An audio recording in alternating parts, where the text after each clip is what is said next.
raises their hand. And Adora raises her hand, and she asks the most interesting questions. And I thought, whoa, that young teacher has really got it together. And afterwards, you know, I'm cleaning up, putting stuff away, and sometimes people come up to talk to me. And that was the case. And Adora and her mom were waiting patiently behind everybody else. I realized that was going to be a longer conversation. And then Adora came up and she said, hi, I'm Adora. I really liked your talk. And she started asking more interesting questions. And I said, what do you teach? And I think she said, I'm 12. And I said, well, what are you doing? You know, I guess I didn't ask that. I should have known you were presenting. And her mom was there. And I said, well, tell me what you do. You clearly, by the nature of your questions, have experience. She said, oh, I teach 300 people how to write online. They're from all over the world. I give them tips. I motivate them, right? And she went on about this incredible community that she consults to. And I was stunned. And at that moment, I invited her to present here. I just had to do it. And I'm quite proud of this. Her mom just told me that I'm the fastest ever inviter. That I'm the fastest. That it usually takes a lot more explanation, and adults don't invite her. It takes a long time. And it took me about all of 2 milliseconds to figure out that Adora ought to be sharing her experiences as a learner who really has put a lot together. Some of it self-directed, some of it I'm sure with guidance, but I'm sure you will enjoy Adora's point of view. I think we should make it a point to listen to children as often as we can. And in fact, I'm sorry that you don't have 2 kids sitting next to you right now. So you could turn to these kids and ask them what they think of Adora's ideas. So imagine you have 2 kids sitting next to you and how they might respond to these ideas. And without further ado, Adora, would you come up? Say hi. Okay. Is my microphone on? Is this, oh, okay, it might be a little far away. Oops. Should I use this one? No, it's good. Oh, you can hear me? Okay, good. Yeah, now what Alan neglected to mention was that very intriguingly, his suitcase was wide open on the floor, and that was the messiest suitcase I've ever seen. That was pretty intriguing. That was why I went up there. I was thinking of asking some questions, but no, I'm just kidding. So I've been really enjoying BLC 10 so far. It's a wonderful conference. I've been going to workshops all day long pretty much, and yeah, it's a very mind-blowing experience. So as Alan said, when you guys raised your hands, if you felt a little bit overwhelmed by all the learning, I saw a lot of hands go up. And I have to say, I really should have put my hand up because it's a very busy, very interactive, very interesting conference. So today I'm here to talk about my point of view on an innovative classroom. You might be wondering what gives me the ability or the credentials to do that. Well, my name is Adora Svitak, and at the age of 7, I published my first book. It's called Flying Fingers, Master the Tools of Learning Through the Joy of Writing. And since I published that book, I started going around to classrooms around the world, as well as in the US, talking to the kids about why reading and writing was important. From there on, it went to speaking at hundreds of schools over video conferencing and distance learning. And I would go to conferences and talk to teachers about what I did and how to engage students in the classroom. And talking to teachers are actually one of my favorite audiences, administrators and educators, because you guys have a great impact on students and on the way they learn. So I just wanted to start out by getting to know my audience a little bit. Now for some investigating. Who are you exactly, and what is it that you do? These are the questions that I want to find answers to, because I know that there are a lot of teachers, but there might also be a lot of administrators or technology coordinators. So please turn on your voting devices and just quickly tell me, and I'll start the vote, what is it that you do exactly? Vote now. Teacher, administrator, technology coordinator, media specialist or librarian, student, Russian spy, other.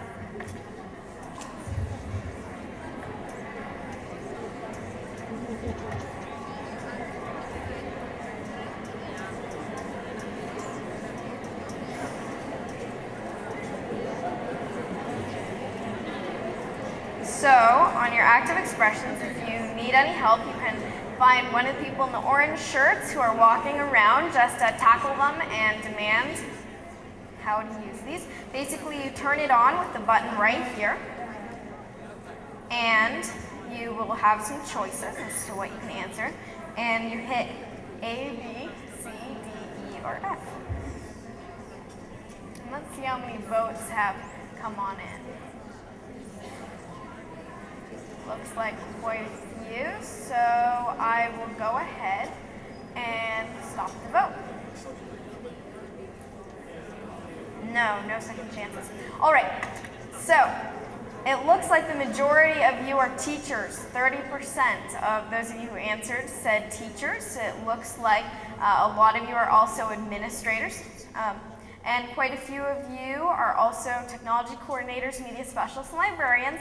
I do see that 2.5% of you are apparently spies lurking among us, which is very interesting. I will warn you that you will not pick up very much information about the US government by being here. You'll learn more about students and technology. Very interesting, nevertheless. And where are the students in the room? Stand up if you're a student. See a student? See some more students? So Alan said, imagine as though there are two students sitting next to you. If you want to hear their point of view, just walk over and ask them after the session. I highly recommend it because we really do have a lot to say. Well, now on to the point of my presentation, and that is about innovative classrooms. So when I say innovative classroom, what do you think that calls to mind? Any ideas? What do you think of when I say innovative classroom?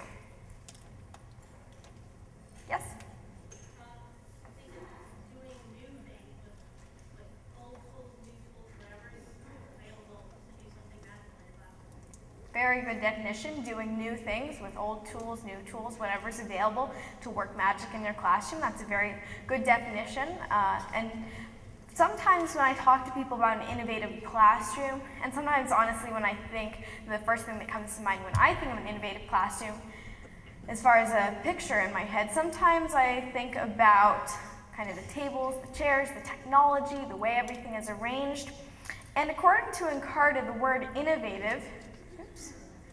innovative means new and creative, especially in the way that something is done. So it's kind of interesting that I have that specific vision of a classroom arranged in a certain way. And though these things may contribute to an innovative classroom, today I'm really here to talk more about the human part, about leadership. So as far as leadership goes, what is the first thing that comes to your mind when you think of leadership? Presidents, prime ministers? No matter what you think of when you first think of leadership, probably the first few images that come to your mind are of grown-ups. How many of you would say that's true when you think of leaders? I see a lot of raised hands. And what comes to mind when you think educational leadership? Principals, school district superintendents? In both cases, I do think that most people will think of a lot of adults, which I wonder about because according to the Encarta definition, leadership means the ability to guide, direct, or influence people. Nowhere in that definition is it mentioned that leadership is specific to adults. So why don't we think of more kids when we think of leadership? That is something that I would like to change today. If leadership means the ability to guide or direct or influence, then surely we have that ability just as much as some of our adult counterparts do. And if innovation means new or creative, especially in the way something is done, then giving kids the chance to lead, especially in education, certainly means innovation. What's more, I think that kids have a lot of experience with innovating, doing new and creative things. But I wanted to hear from you. What do you think that leadership means? Any ideas? Clear vision. Clear vision. Anything else? Courage. I'm sorry? Courage. Courage. Inspiring others. Willing to take risks. Responsibility. Listening. guiding, and one more thing that you think of when you think responsibility. Making tough choices, okay? Great, so looking at this definition, the definitions of leadership from the people in the audience, I see clear vision, courage, inspiring others, willing to take risks, responsibility, listening, guiding, making tough choices.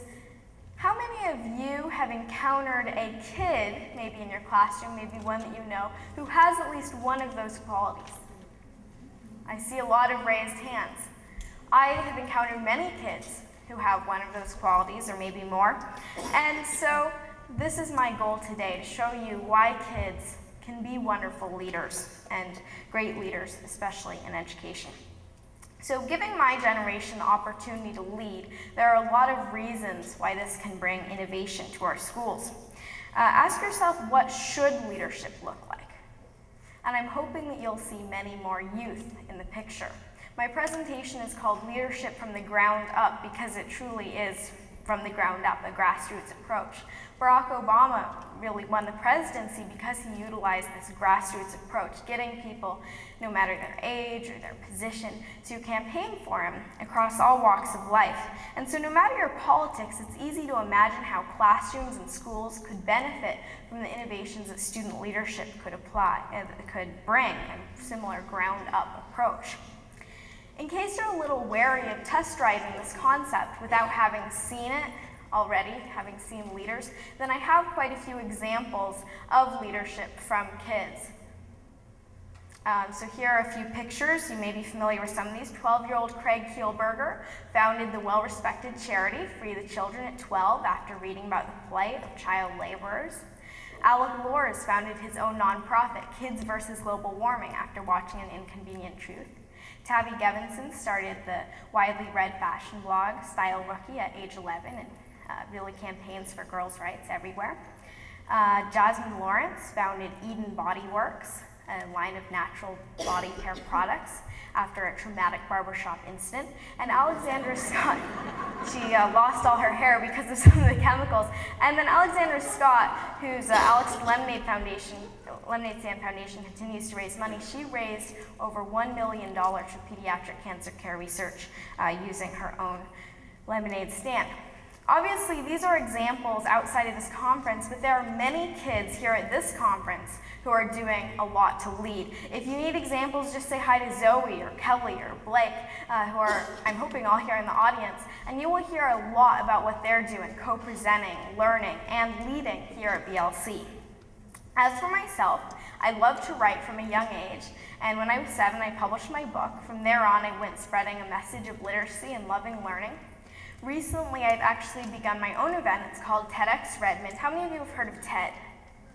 I can see some raised hands. So TED is basically this conference in California where a lot of prestigious thinkers and doers come to share what they're up to. And TEDx events are kind of independently organized versions of that. So TEDx Redmond is entirely organized by kids for kids. I'm working with a committee entirely made up of students. And this is to show the world, really, that kids can take the lead. We're having a lot of speakers who have done great things, set up nonprofits, and so TEDx Redmond is hopefully my example of what kids can do.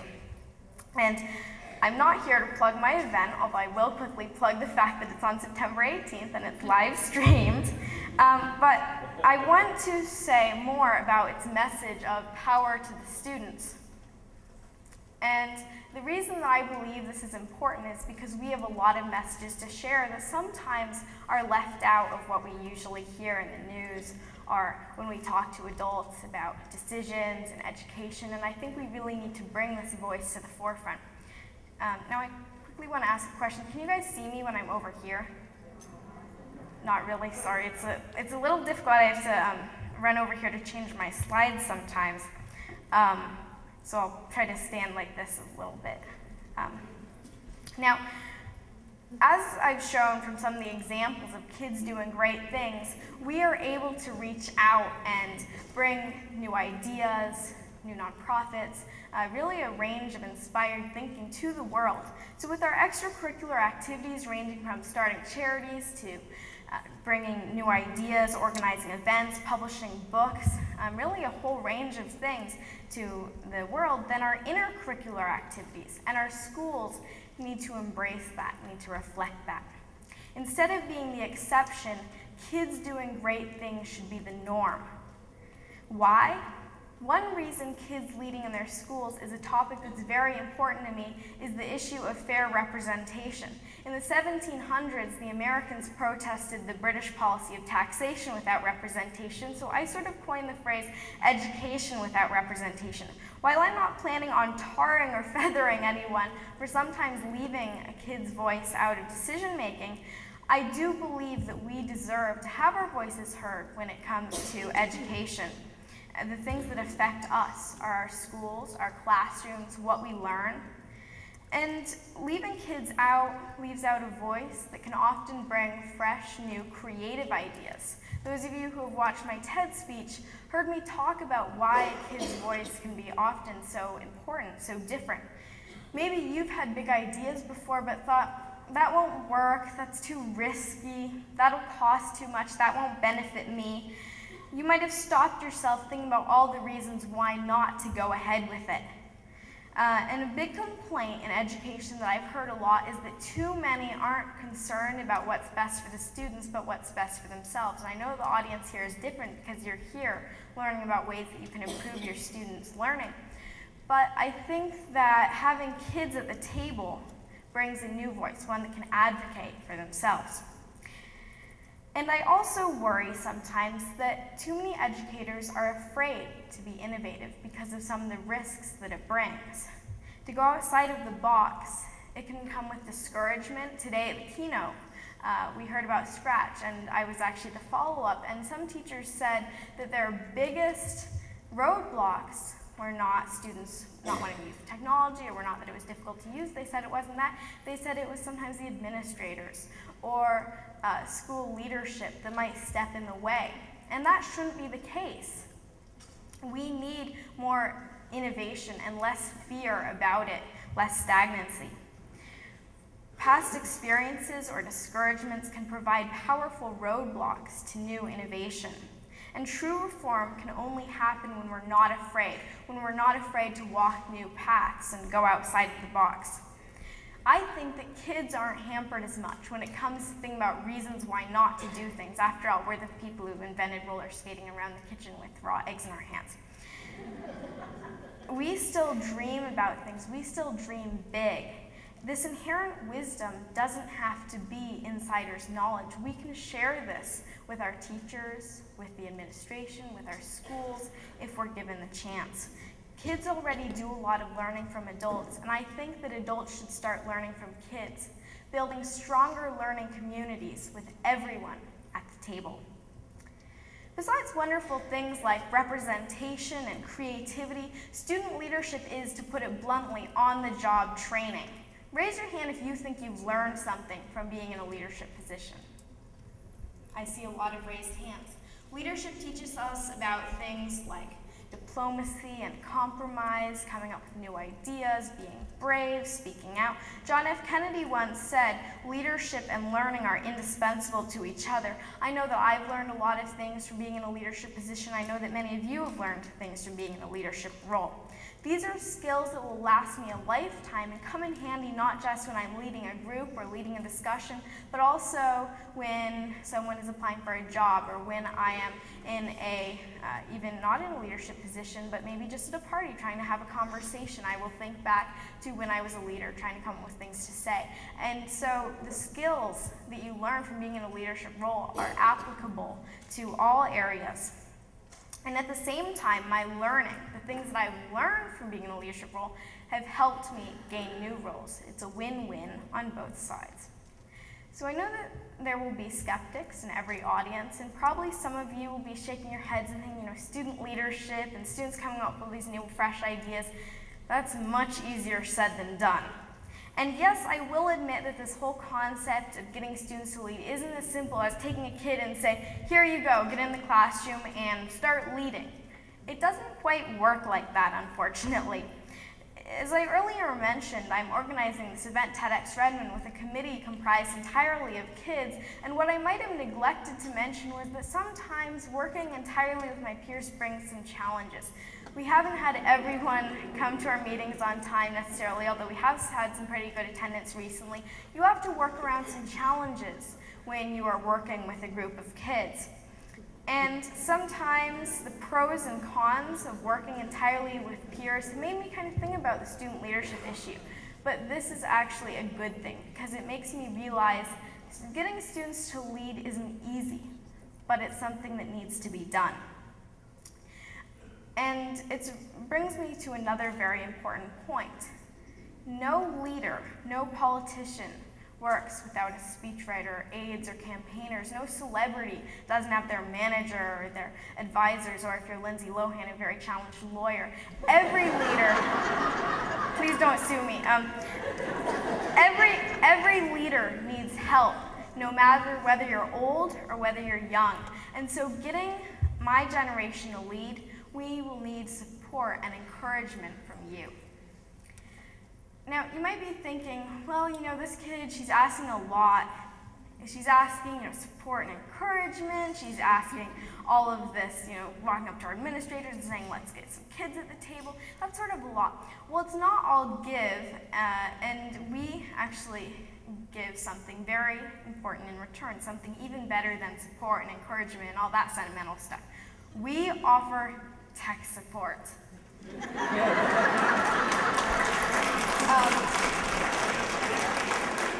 I'm sometimes skeptical of the whole digital natives thing, and I know there's actually a session which would be very interesting, which is about the myth of digital natives.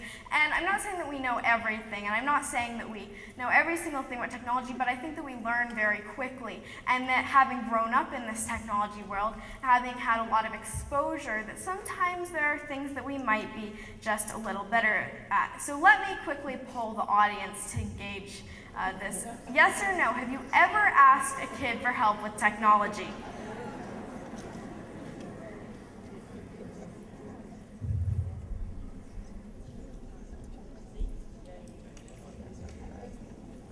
Oh, sorry, I didn't even start the vote. Okay, there you go. I'm sorry about that.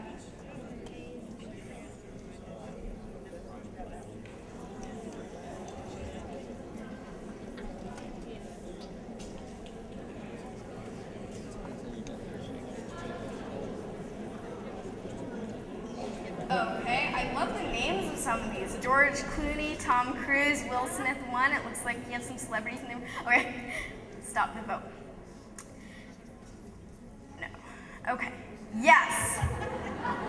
I'm seeing a lot of yeses.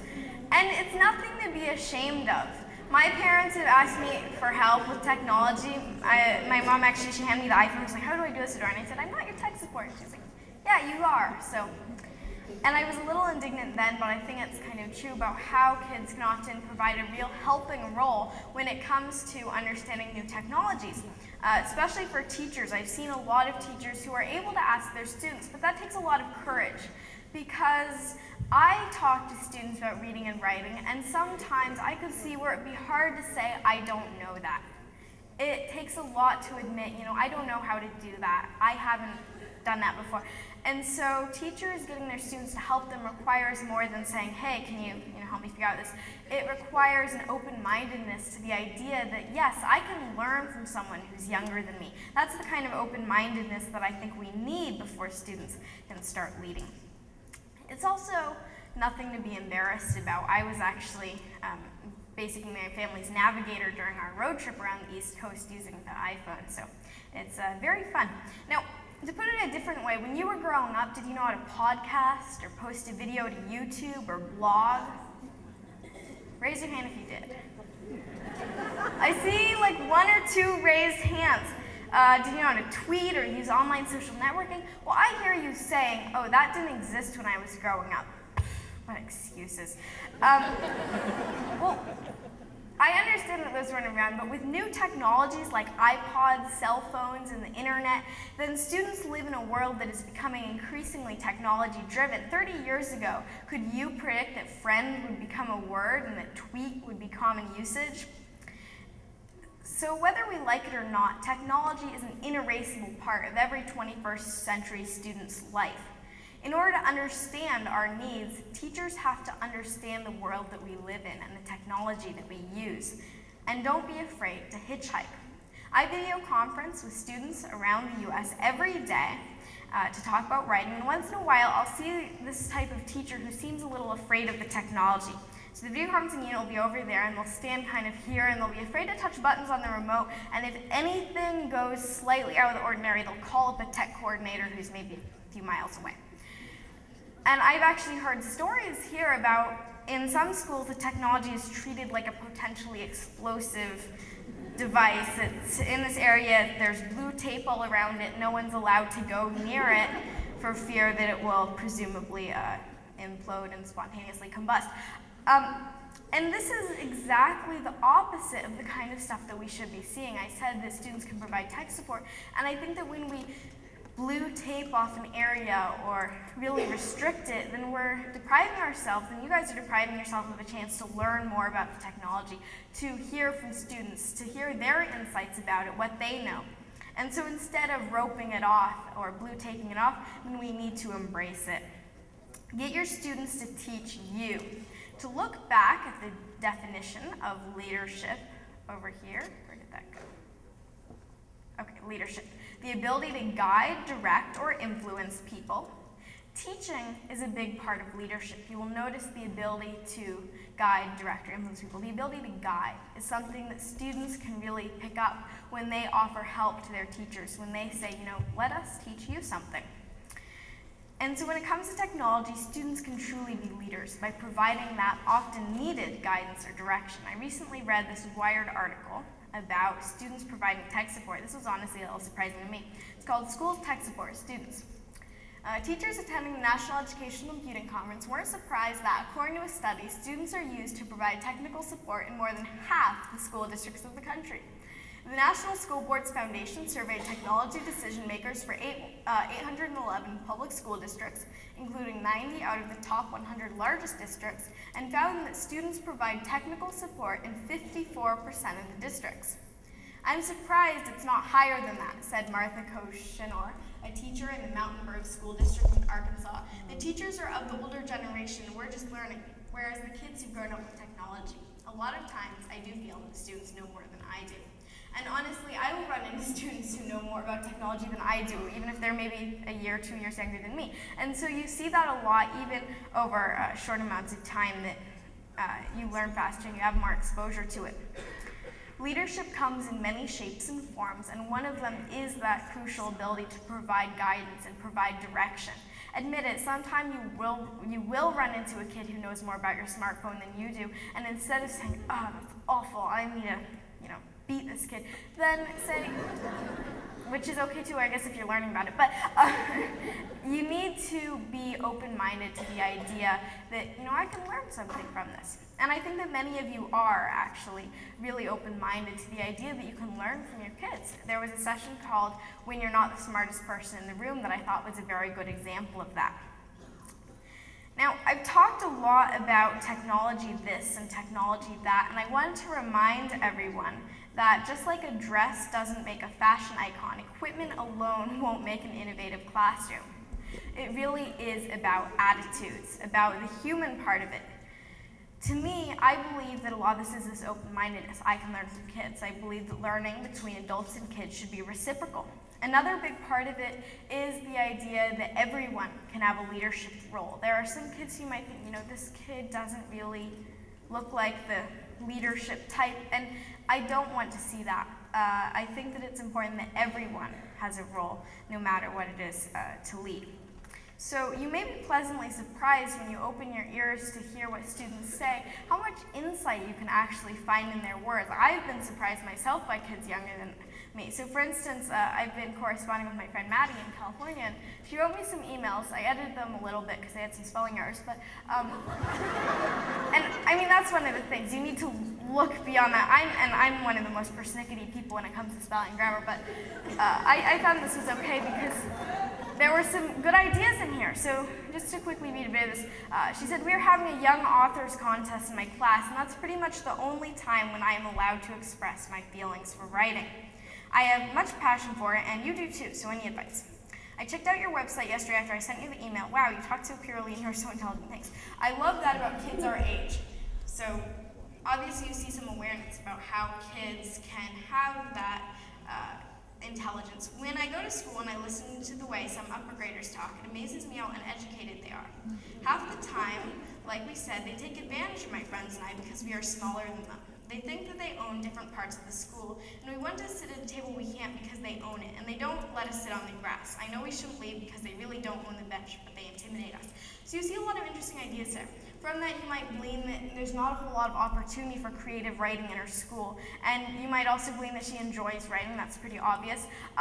You would also understand that she has that awareness that kids, especially young kids, can often have a lot of intelligence, and she also knows that even though people are bigger than she are, even though they're intimidating, she shouldn't listen to them, but it's still intimidating. And then the second one, and this one I was particularly interested in, she was telling me about a time she took a math test and she got an A. And she went on to say that her parents didn't treat me like it was that special, that when she got an A+, they expected it, as she said, because I'm a good child. That is good, but when I get a bad grade, everyone goes ballistic. It's like you do so well, and then you mess up, and you make a little mistake, and the world flips upside down. Tell me what you think. Do you think I'm being dramatic, or is this what every good child goes through? And I hadn't even really thought about that before. You know, sometimes I would get a little, I would think, you know, I've done something, and now where's my praise? But I thought it was very interesting that she pointed that out. And so sometimes listening to kids just from an email or from the most informal of conversations, you can really learn a lot about how we think and insights that might not occur to you just immediately. These are the kinds of insights that I believe not just parents, but also teachers could really benefit from. And especially when it comes to leadership, then many of the teachers and administrators probably know that a big part of it is making your voice heard, sharing those crucial ideas. So now when it comes to leadership, I want to hear what you guys have been doing. Do any of you have some leadership programs? Here's a quick poll that I wanted to run. What are some of the following leadership programs that your schools have implemented, if any? And you can select more than one, I believe, on this one. So student councils, peer tutoring or podcasting, student-led classes, student opinion or feedback sharing. And you can choose, oh dear, does this one require you to choose all four? Okay. Oh, I didn't quite realize that when I made it. I'm sorry about that. Actually, so this one requires you to choose all four. Put the two that you have, put the one or two that you have at the top. Yeah, sorry about that.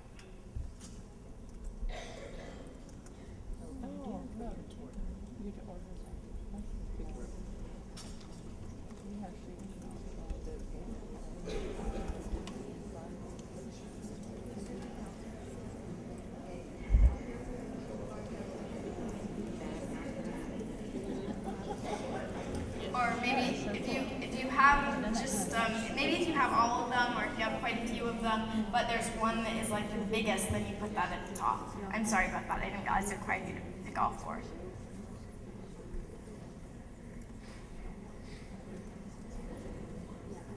So what I'll do is I'll read the. Oh, you can actually. Oh, good. Okay, maybe I was just being silly. Oh, great. That's perfect. You can just choose one. Okay. So it looks like interesting results. Okay, so there's, yeah, that was my fault. I messed up there. Okay, it seems like there's a big variety of schools as far as leadership programs. Some have student councils, some have student-led classes, peer tutoring or podcasting, student opinion or feedback sharing. And some of these leadership opportunities I just learned about today or at this conference. For instance, when I put peer tutoring or podcasting, the mathtrain.tv. Have any of you guys heard of that? I see some raised hands. And they offer some wonderful examples of students doing peer tutoring or podcasting. They make math videos, and that's a wonderful example of providing guidance or direction. Student-led classes, I actually heard from Blake Copeland that his school next year is considering doing a student-led technology class. And so at my online high school, Washington Virtual Academies, then I participate in an online program called the Washington Virtual Academy High School Ambassadors. And basically we provide peer tutoring online. We have social hours where people can come and chat with friends. And it offers that guidance and direction aspect of leadership as well as organizing events occasionally for those social hours. And then another wonderful example can be found, Math Train, similar. And I recommend that you check out their session. I think that they have one coming up. And so you see a lot of examples of student leadership, both inside schools in ways like student councils. And I think that those are wonderful opportunities for students who are willing to speak out and make their voices heard. But we also need to consider those students who might be a little shyer about assuming those leadership roles. Students who maybe don't always raise their hand when they're called on in class. And so to get everyone participating, well, one thing that I like to do to get your opinion are these, but also the active expressions, the learning response systems can provide wonderful ways to get opinions and to get everyone participating. And we really need to look at ways that we can bring students who traditionally might not be in those leadership roles to be in leadership roles. And when everyone participates, I think we have less of that boredom that's so pervasive. I read this article and it really shocked me from Reuters, and it said a majority of US high school students say that they get bored in class every day. A majority of US high school students. And more than 1 out of 5 has considered dropping out, according to a survey released on Wednesday. When you have boredom that's so pervasive and that's so bad that you might actually think of dropping out, you know that it's a very severe problem. The survey of 81,000 students in 26 states found 2/3 of high school students complain of boredom, usually because the subject matter was irrelevant or their teachers didn't seem to care about them. They're not having those interactions, which we know are crucial for student engagement with learning, said Ethan Yazidins, who led the annual survey by Indiana University researchers. Now, this was a study of high schoolers, but it makes me wonder, is this same kind of boredom, does this exist at the junior high level? Does this exist at the elementary level? And what can we do to stop that? What can we do to make school more interesting? So my friend Maddie, whose emails I showed you, she actually was saying that she doesn't have a whole lot of opportunity for creative writing at her school. And she felt bored sometimes in class because she had to go to a mandatory typing class, basically, and they had to do the same typing activities even though she was already proficient in typing. And she would have liked to do some creative writing, perhaps poetry, on the computers during that time, but the teachers made them do basically the same thing, the irrelevant subject matter. We see that problem popping up. And so when you get students to really be more open, to talk, to say, I think that maybe it would be better, maybe it would help my typing more if I could write something practical, like a story or a letter on the computer. Giving students the confidence to speak up and to provide their insights to you is one of the best things that I think you can do to really hear your students and allow them to take leadership. An innovative classroom shouldn't be one where students are bored to death. It should be one where everyone is participating, is interested, and can benefit from the learning that's going on. The other night at the reception, I talked to Blake Copeland, and he actually developed his own iPhone app. It's called Day Finder, which I highly recommend you guys check out. It's very cool. And he made that at 15. And so his school is planning that student-led technology class. And that was very interesting to me because I hadn't heard of the concept of student-led classes before. And one of the great things I think about that is that the students really decide what they want to learn and how they want to learn it. So whether it's getting students to take part in leadership through guidance and direction, the tech support, or doing peer tutoring, the ability to direct people on student councils, or making their voices heard through learning response systems, leading lessons, or new ideas for classroom activities, those are just a few ideas for how students can take charge and really have that power, powered students. So those are just a couple of ideas. Are there any examples of student leadership programs that you guys could share with me? That are being implemented currently, or even ideas that you have? Yes? Our school's basically disciplinary committee is headed and run by students. That's actually a wonderful idea. That's the first time I've heard of that. Okay, so a disciplinary community run by students. And actually, I could definitely see the advantages of that, because I know that at my sister's school, for instance, when there's a big, if the adults are saying, this was wrong, puts the kid in detention, and sometimes that you get a little bit of resentment, I don't know, towards the adults. It seems like by having a disciplinary community run by students, you might eliminate some of that, but that's a very interesting point. Are there any other leadership programs you've seen implemented with kids? Yes? Habitat for Humanity was a community service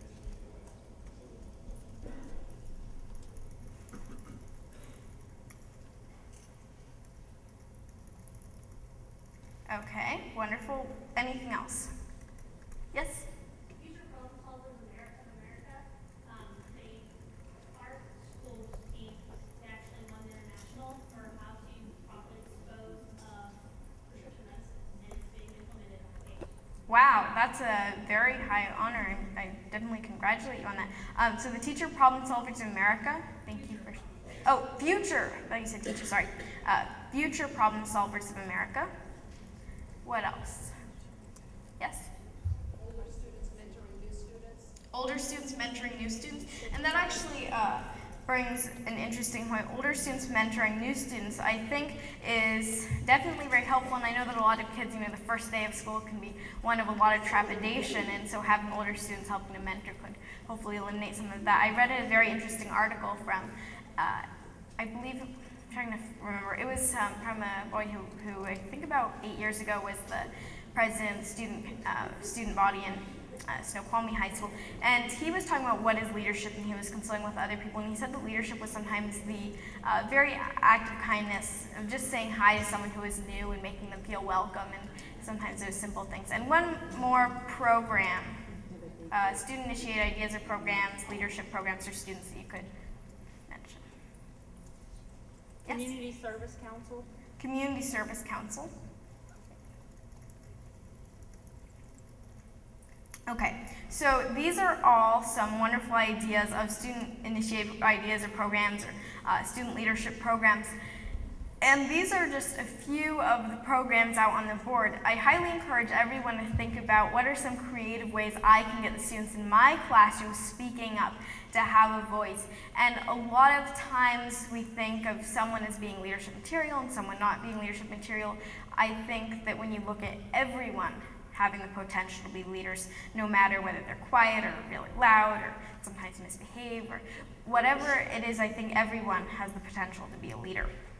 So now that we've covered the what, why, and how of student leadership, it's time to talk about the where and the who. That is, where do we get our next student leaders? Who are they? The answer is found not just in every Maddie, every Alec, every Zoe, Jerry, or Kelly and Blake, not just in the students who are leading already, but the ones who can lead in the years to come. Every student has the potential to lead in some way, shape, or form, and after all, to go back to the definition of leadership, it means the ability to guide, direct, or influence people, or the office or position of leader, and I think that that definition allows for a fair amount of creativity. So, as far as the W's go, why, what, where, who, how. What about when? I want to ask you, when do you think is the right time to make students leaders?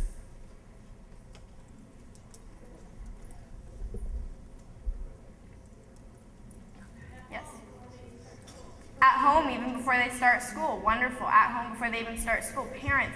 My own parents have done a wonderful job. In that they have asked my sister and I, they didn't just tell us what to do, they asked us what they thought we should be doing, they asked us what we thought about issues, really taking that inquiry position and asking kids questions about what they think on something is very important. So getting kids in leadership positions should start home before they even enter school. It should happen in school. It should happen after school. I think that leadership is something that it doesn't mean just being the president of student body or just taking a position for a couple of years. It is a lifelong trait and a lifelong skill, and one that every student can benefit from. When it comes to student leadership and education, I hope that every one of you will ask yourself why. Where, who, how, what does student leadership mean, and come up with new and innovative ideas that you can bring students to the forefront of education reform and the movement to make each one of our classrooms innovative. And as my dad said, why just in education? It can start at home. It can start in even students before they enter school, as I've heard from many people, in community service, things like Habitat for Humanity. So there are countless ways your students and your kids can go out there, guide, direct, learn, and lead inside and outside the classroom.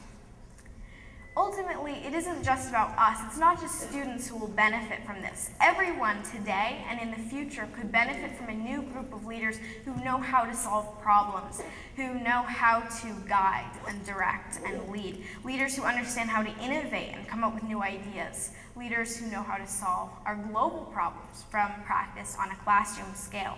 This is the kind of future that I look forward to now. I've often said, you must help us learn today because we are the leaders of tomorrow. Many of you might have heard me say that. But why shouldn't we start leading today? After all, ask yourself, where will our next generation of principals and superintendents and teachers come from? Student leadership, I believe, keeps the engine of education moving forward to reach new heights in the 21st century and beyond. Thank you.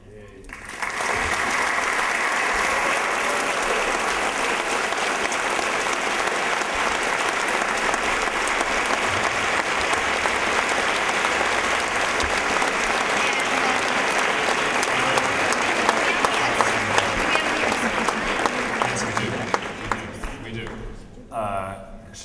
If we have a little bit of extra time, if people have in a large group, I know it's harder to ask questions. Adora, would you mind too, if during the informal reception later, will you be around? Yes, actually I think I have a book signing after this or something. Oh, book signing. Book signing. So, of course. Book signing. Book signing. And how many books will you be signing? my Hopefully books, Flying thousands. Fingers, Dancing Mirrors. Yeah, I'd be happy to sign thousands. And you can. This is actually Where really is her fun. mother? So basically, I can sign a book, and then you can give me an A or a B or a C, depending on how sloppy it is. And I'll take that into consideration. No, I'm just kidding. Are there any quick questions I can answer? Well, they can talk to you at the book signing. Yes. Maybe they should pay for their questions. Yes, actually that's a wonderful idea. Two for the price of one. You know, I'll double the offer. You can get not only the books, you can also ask some questions and take a picture. That's 3 for the price of one.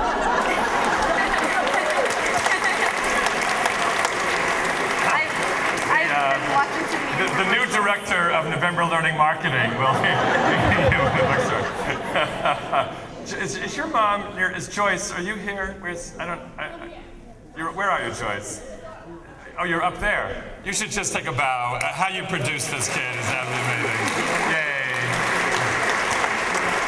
Yeah. So let me quickly plug the book signing, and anyone who wants to learn more can be sure to visit my website, adorasvitak.com, if you'd like to get in touch with me. Is it up there? I have all the websites. Let's see, my computer, is that? What was I didn't hear what you said. Sorry, my computer, I have a slide up here. Oh, there we go. Okay, yeah, adorasvitak.com, that's my website. And then you can also check out all of my teaching clips at youtube.com/adorasvitak. And so I've talked about personal narrative, about blogging, 21st century skills, all that sort of stuff. You can find lots of different videos. Thanks. And where's the book signing? Just outside. Book signing, right? I think so. I have no idea where it is. Where's yeah, you're going to announce the book signing. Okay. Oh, great. Yay.